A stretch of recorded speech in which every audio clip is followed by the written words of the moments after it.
Good afternoon. My name is Christian Morales, and today I'd like to tackle the subject of whether college wrestling is necessary or not to continue competing or to have a successful career at the senior level.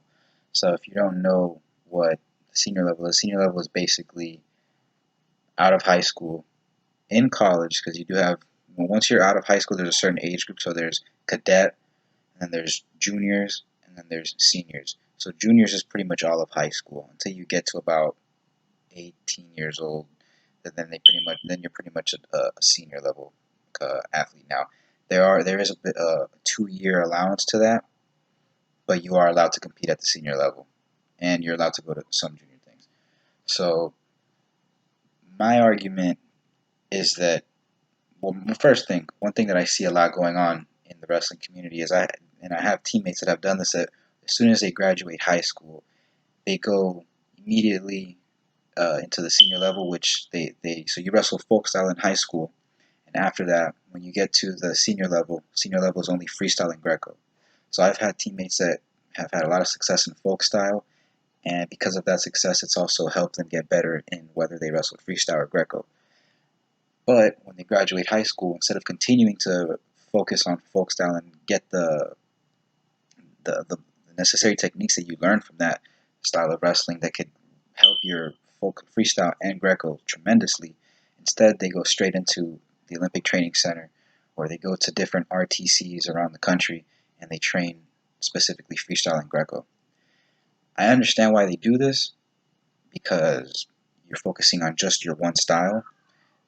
However, I feel that the main thing that you're missing out on is the competition. Because in college, you get 30 plus matches a year. You can get up to 40 matches. And if you're doing good that season, you're going to start seeing improvements. You're going to start seeing yourself getting stronger. You're going to start seeing that you're learning more techniques. You're going to start seeing that your cardio is improving. And you're going to feel things out that are, when you're wrestling freestyle or Greco, that you're going to be like, I was in a similar position like this in folk style. How did I get out of it there? Can I use those techniques here? And you start to put in you start connecting a lot of dots, and it's like making a puzzle. And at the end of it, when you make it, it's like, holy, wow, that's cool.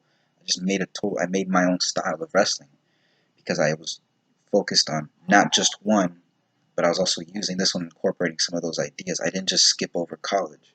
I stayed in college and learned things and met people who also wrestled freestyle or Greco, whichever one your preference is. But you also met those people in college, and they were able to show you things that you didn't know.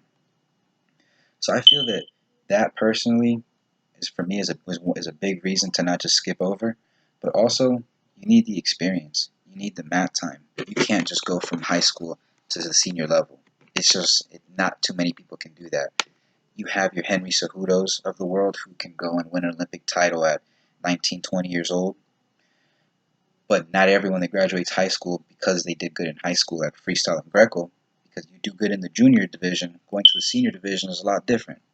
And then if you're good in the senior division in the U.S. and you're a stud, like I've had teammates like that, they make the junior world team, and they can make a senior world team. But once you make the senior world team and you're doing good in the U.S., you have to worry about the rest of the world. You need that mat time, and there aren't as many international competitions as there are in college.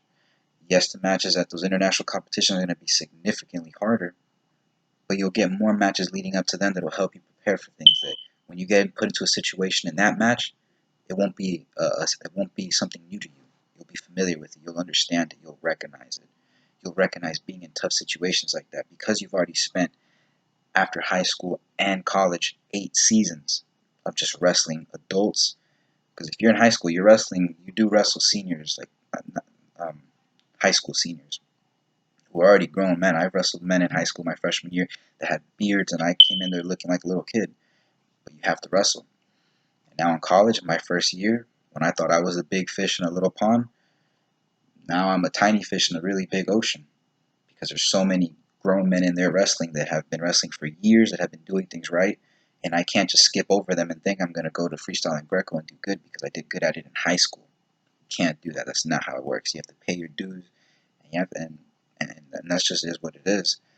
I think that it's possible for some people to be like that. Henry Cejudo did it. Kyle Snyder, he did it, but at the same time, he was making junior world teams also. You have people that are exceptions, of course, you have people that are just naturally raw talent. But I feel that majority of the of high school wrestlers, you know, should should not just immediately think of trying to go make an Olympic team. Try to make the starting team out of college. Just try to make before you go conquer the world, conquer your neighborhood. Before you go out to wrestle against the world, make sure you're good in your state. Make sure you're good in your division. Make sure you're good in your country. Baby steps, because before you know it, you're gonna jump into the deep end of the water, and you're not gonna realize it's too late until you're drowning in it, and there's just too much pressure. You see that a lot with people from other countries that don't have folk style, because only in the U.S. is folk style wrestled. So you have kids that wrestle freestyle and Greco all year long, and they've been doing that since they were little. And basically, they have their own system. You know, they have what we do with folk style, they do with freestyle and Greco.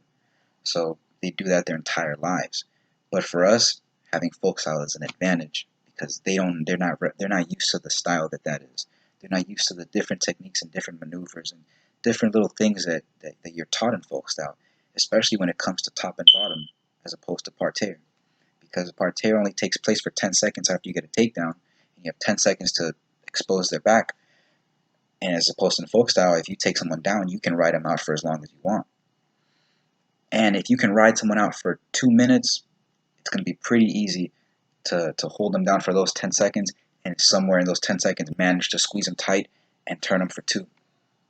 So there's a lot of advantages that people overlook in folk style, and I feel that it shouldn't be. I feel that most people should go to college first. I feel that you should go to college and pursue an education, because it will be given to you if you wrestle hard.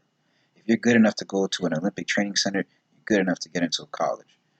So it's free education. It's a lot of experience, and I just feel like it's just worth it. I hope I changed some minds. I know I've changed the minds of some of my friends, and they've decided to change what they were going to do, and have made different decisions, and it's been for the better. So I hope I was able to change your minds.